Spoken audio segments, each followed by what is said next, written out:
नमस्कार दोस्तों। एक जंगली वस्तु है, एक जंगली बीज है, इसका तंत्र में बहुत प्रयोग होता है और इसका नाम है रत्ती। और इसको गुंजा भी कहा जाता है। लाल कलर की होती है और इसका एक भाग काला भी होता है। ये इसको चिरमिटी भी कहते हैं, घुंघची भी कहते हैं, रत्ती भी कहते हैं और गुंजा भी कहते हैं।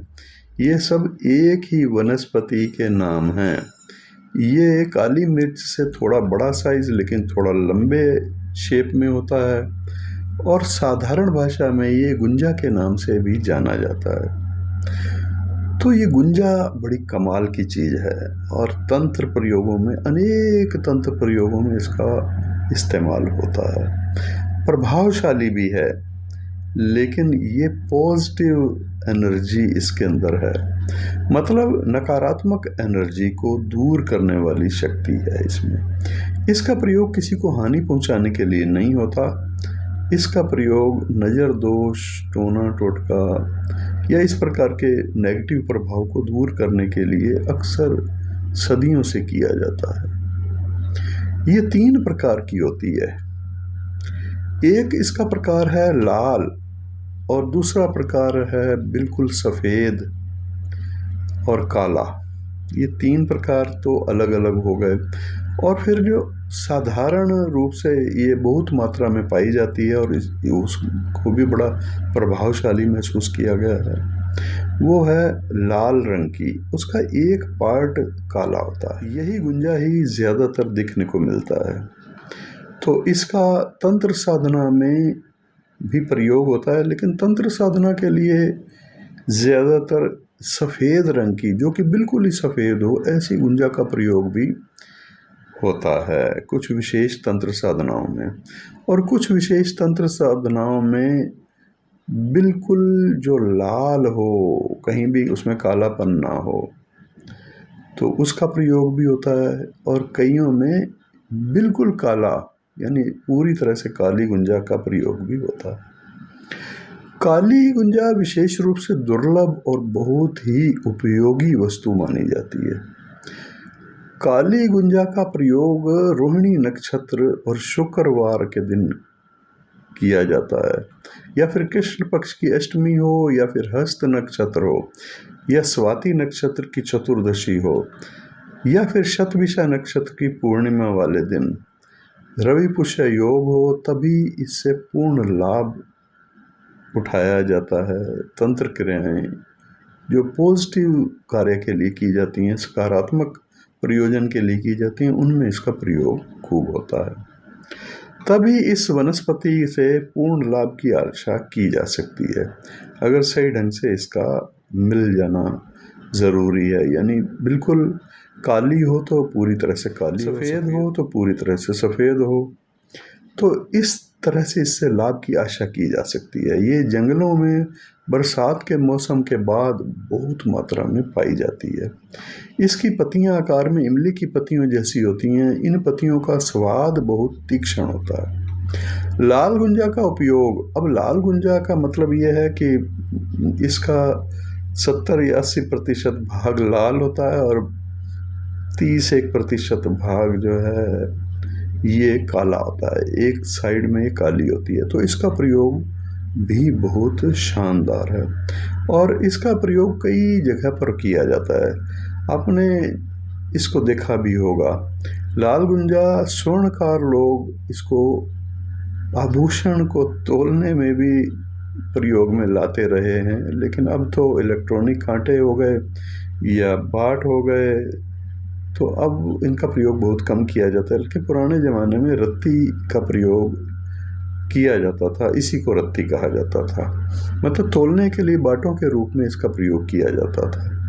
लाल गुंजा बड़ी आसानी से सुलभ हो जाती है, लेकिन सफ़ेद और काली गुंजा बड़ी मुश्किल से उपलब्ध होती है। इन्हें चाहे वो लाल गुंजा हो या काली गुंजा हो, काली गुंजा तो ज़्यादा इफ़ेक्टिव होती है, प्रभावशाली होती है। और लाल और काली का जो मिश्रण वाली गुंजा है, ये भी कम प्रभावशाली नहीं होती, लेकिन ज़्यादा मात्रा में मिलती है। काली पूरी तरह से काली कम मात्रा में मिलती है। इसीलिए ये कुछ लोगों को भ्रम है कि ये ज़्यादा इसका प्रभाव होता है, लेकिन दोनों का प्रभाव बराबर ही होता है।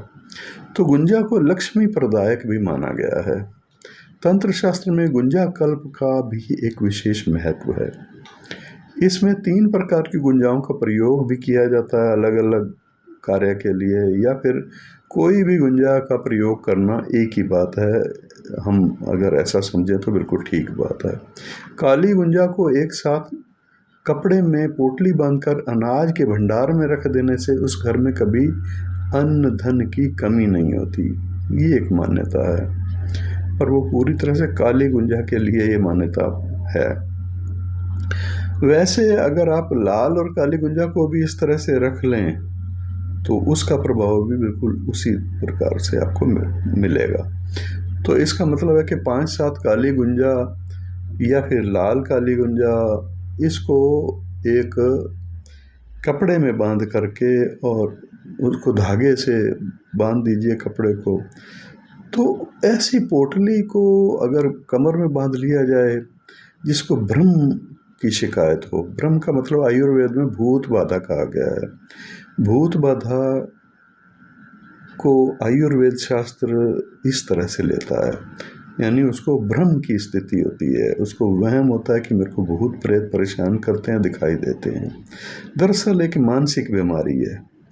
तो उस रोगी के लिए पोटली में गुंजा बांध करके और उस गुंजा की पोटली को कमर में बांध दिया जाए, या उसके गले में अगर लटका सकें तो गले में लटका दीजिए। आपने देखा होगा कि जब किसी बच्चे की शादी होती है तो उस समय कंगना भी इसी गुंजा का ही बनाया जाता है, और अगर घर का निर्माण कर रहे हैं तो चौखट पर भी गुंजा की पोटली बांधी जाती है। तो इस तरह से गुंजा के जो प्रयोग हैं वो सात्विक प्रयोग हैं, मतलब किसी भी ऐसी स्थिति के लिए इनको प्रयोग किया जाता रहा है जो कि सकारात्मक ऊर्जा के प्रभाव को बढ़ाने वाला होता है, नेगेटिव ऊर्जा को दूर करने वाला होता है। तो इसीलिए भूत बाधा या भ्रम की स्थिति वाले रोगी के गले में बांध दिया जाए या कमर में बांध दिया जाए तो मान्यता है कि वो पूरी तरह से ठीक हो जाता है धीरे धीरे। गुंजा, जिसे गुंजा या चिरमिटी या घुंघची रत्ती के नाम से भी जाना जाता है, इसकी जड़ भी अगर भूमि में रहती है तो वो दीर्घ काल के पश्चात खुद ही उग आती है। फाल्गुन के बाद ये लता मुरझाने लगती है और गर्मी में सूख करके ख़त्म हो जाती है, परंतु भूमि के नीचे इसकी जड़ें फिर से हरी हो जाती हैं समय आने पर, वर्षा आने पर। तो पहली वर्षा पड़ते ही उसकी जड़ से अंकुर निकलने शुरू हो जाते हैं। इस तरह आषाढ़ में वह लता पूरी तरह से उग आती है और धीरे धीरे बढ़ते हुए जो आसपास पेड़ पौधे होते हैं उन पर भी चढ़ जाती है। इस लता की पत्तियां इमली की पत्ती के समान होती हैं और सेम के जैसे फूल इसमें लगते हैं। अपने गुलाबीपन के कारण बहुत सुंदर दिखाई देते हैं। फलियों की आकृति सेम की फलियों के जैसी लगती है। फाल्गुन में ये फलियां पक करके चटक जाती हैं और इसके भीतर लगे हुए गुंजा के दाने स्पष्ट दिखाई पड़ने लग जाते हैं। मतलब गुंजा फलियों के अंदर होता है, जैसे उड़द की दाल होती है और जैसे मूंग की दाल होती है फलियों के अंदर, इसी तरह से आप ऐसे समझ सकते हैं। गुंजा की 3 जातियां, जैसे कि मैंने आपको बताया, लाल, सफ़ेद और काली। तो इसमें अपनी उपयोगिता के हिसाब से, या फिर जैसा कि मैं सोचता हूँ कि आप कोई भी गुंजा ले लीजिए, उसका प्रयोग अपने हिसाब से आप कर सकते हैं। तो विवाह के समय नज़र दोष दूर करने के लिए भी हिंदू परिवारों में इसका प्रयोग किया जाता है। विवाह के समय वर और कन्या को जो कंगना पहनाया जाता है उसमें ये गुंजा, लाल गुंजा अवश्य पिरोई जाती है।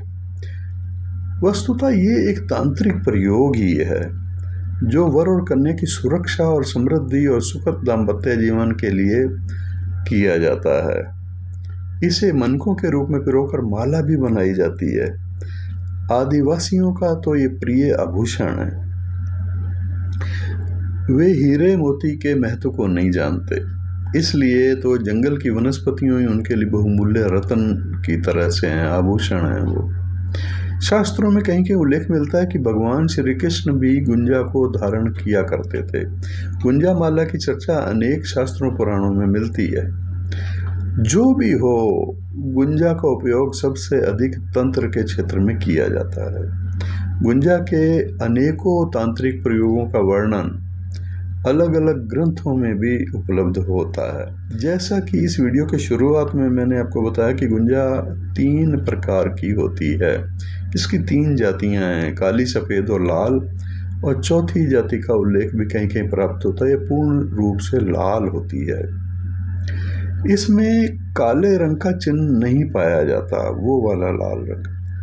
लेकिन जो कॉमन होती है उसमें काले रंग का चिन्ह पाया जाता है, किंतु वो जो पूरी तरह से लाल होती है वो तो बहुत ही दुर्लभ है और अपवाद स्वरूप भी कहीं दिखाई नहीं पड़ती।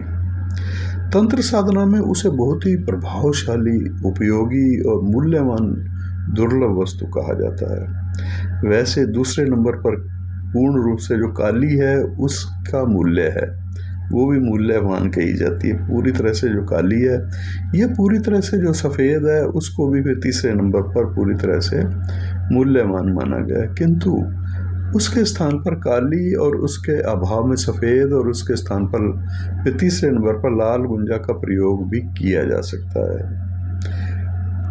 गुंजा जड़ अभिमंत्रित करने का भी मुहूर्त होता है। गुंजा को आप अभिमंत्रित करें या उसकी जड़ को अभिमंत्रित करें तो इसका मुहूर्त भी होता है।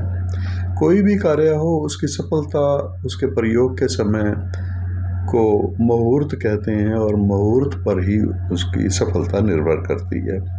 कार्य कौन सा है, कार्य भेद, वस्तु भेद और प्रयोग भेद से मुहूर्त का विचार किया जाता है। गुंजा की जड़ अभिमंत्रित करने के लिए भी मंत्रों का प्रयोग किया जाता है और मुहूर्त का प्रयोग किया जाता है। जैसे रवि पुष्य योग या फिर जन्माष्टमी का दिन, ग्रहण काल, चाहे वो सूर्य ग्रहण हो या चंद्र ग्रहण हो, पूर्णिमा तिथि या गुरु पुष्य योग, ये 5 मुहूर्त हैं जिसमें आप किसी भी कलर की गुंजा का प्रयोग कर सकते हैं। अनेक विद्वान लोग गुरु पुष्य योग को ज़्यादा मान्यता देते हैं। तो इस तरह से ये जो विवरण मैंने आपको बताया है, अगर आपको भी गुंजा कहीं से मिल जाए तो आप उसके सफलतापूर्वक सकारात्मक प्रयोग तो कर सकते हैं। और मुहूर्त यही वाले आपको चुनने हैं। ग्रहण काल हो, कोई भी ग्रहण हो, सूर्य चंद्र ग्रहण, पूर्णिमा हो, कोई भी पूर्णिमा हो, रवि पुष्य योग हो, कृष्ण जन्माष्टमी या गुरु पुष्य योग। तो इस समय जो इसका प्रयोग करता है उसको किसी, अगर नहीं जानते आप उसके मुहूर्त को, तो किसी पुरोहित से आप पता कर लीजिए कि कौन सा ये वाले सिद्ध योग हैं, स्वार सिद्ध योग हैं या अमृत योग हैं, इनका पता आप लगा सकते हैं। फिर उसके हिसाब से आप गुंजा को, अगर कहीं इसकी जड़ी बूटी आपको दिखाई दे या बेल दिखाई दे, तो उस जंगल में अगर हो सके तो वहाँ आप उसको निमंत्रण दे करके आएँ शुभ मुहूर्त में। दूसरे दिन जा कर के वहाँ से ये ले आना है आपको। तो ये एक बहुत ही सही प्रयोग होगा, यहीं से शुरुआत जिस प्रयोग की होती है। और गुंजा के और प्रयोग कैसे करने हैं इसको समझ लीजिए। गुंजा के दाने अगर आपको मिल जाते हैं तो वो भी आपको शुभ मुहूर्त में कम से कम लेने चाहिए या शुभ मुहूर्त में प्रयोग में लाने चाहिए। गुंजा के दाने या इसकी जड़ कोई भी चीज़ हो तो ये तांत्रिक वस्तु ही है, एक जैसा ही प्रभाव है इनका। तो इनको साधना में कैसे प्रयोग करना है और ध्यान रखना है कि तंत्र शास्त्र में जो वर्णित विधियां हैं उसी के अनुसार इसका प्रयोग आपको करना है। लाल गुंजा जहाँ कही गई है वहाँ लाल गुंजा का प्रयोग करना, जहाँ काली गुंजा कही गई है वहाँ काली का प्रयोग करना, जहाँ सफ़ेद गुंजा कही गई है वहाँ सफ़ेद का प्रयोग करना, और नहीं समझ में आए तो लाल और काले वाली गुंजा हर जगह प्रयोग कर सकते हैं। गुंजा का पूजन, यह कह सकते हैं कि इसके एनर्जी को जगाना या अभिमंत्रित करना या इसको शुद्ध करना, ये तीनों एक ही बात है।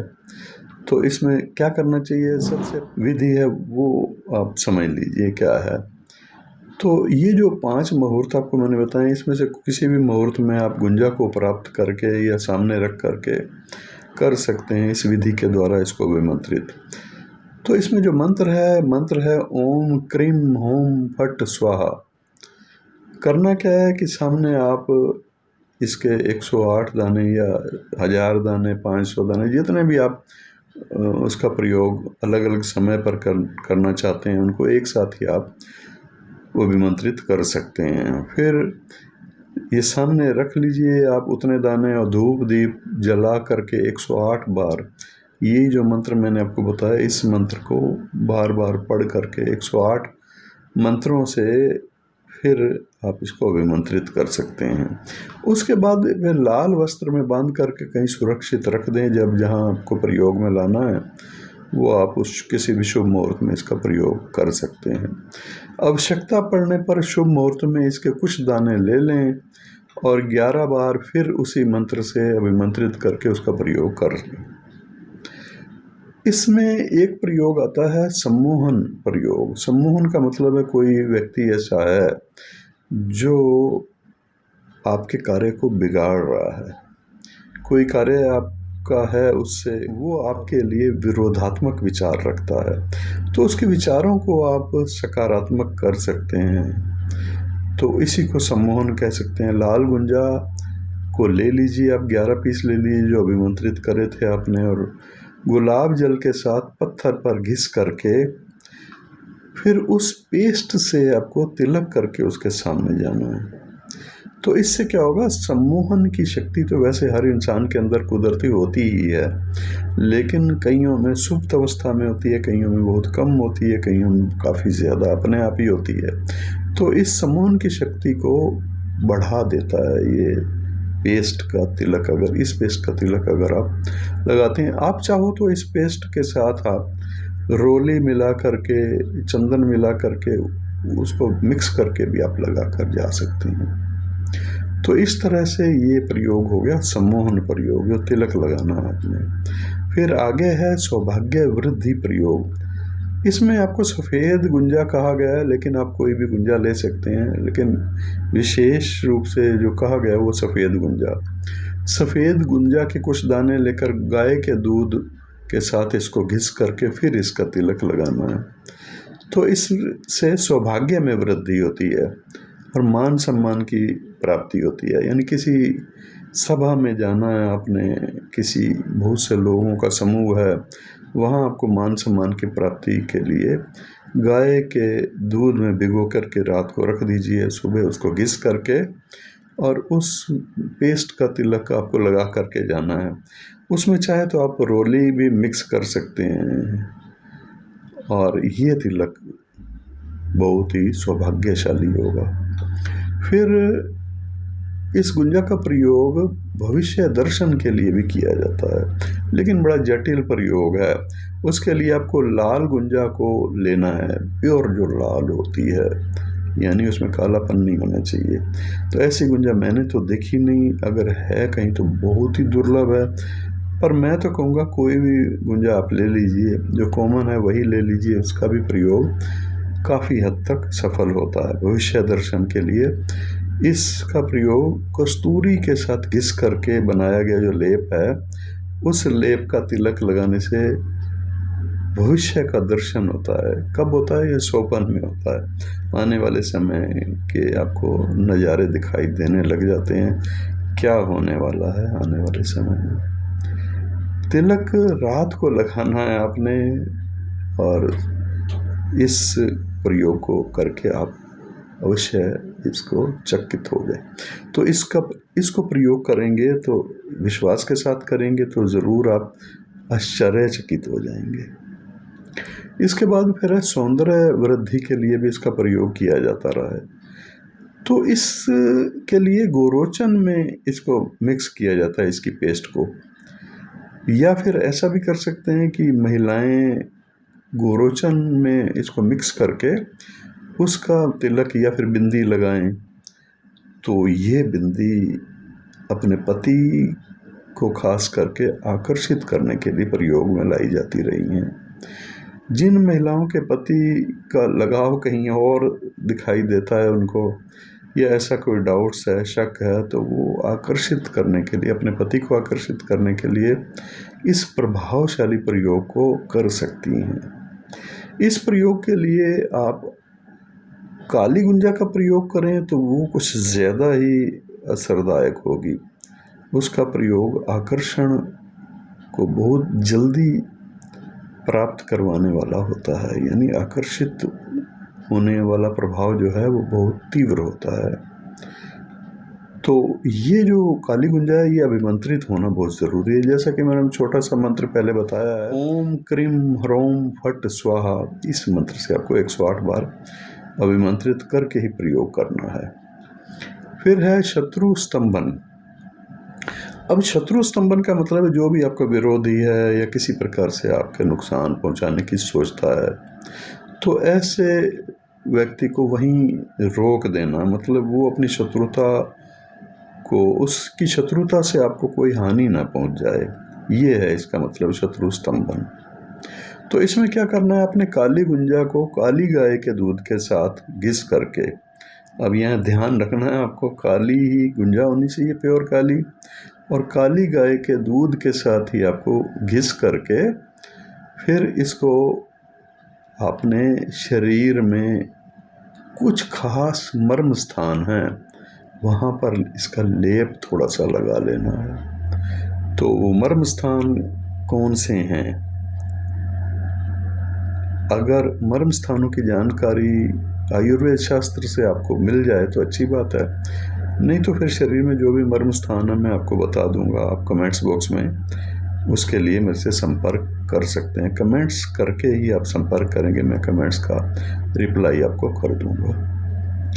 तो इससे क्या होता है, वो शत्रु का स्तंभन होता है, शत्रु कुछ बिगाड़ नहीं पाता। आगे फिर है काम शक्ति की वृद्धि करने के लिए इसका प्रयोग किया जाता है। मैं इस प्रयोग को ठीक नहीं मानता, प्रयोग में करने की आपको सलाह नहीं दूंगा, इसके दुष्परिणाम हो सकते हैं, तो मैं इसके लिए आपको परमिशन नहीं दूंगा और ना ही आप करें इस प्रयोग को, क्योंकि कई चीज़ें हैं जो एलर्जी करती हैं या किसी प्रकार का नुकसान कर सकती हैं।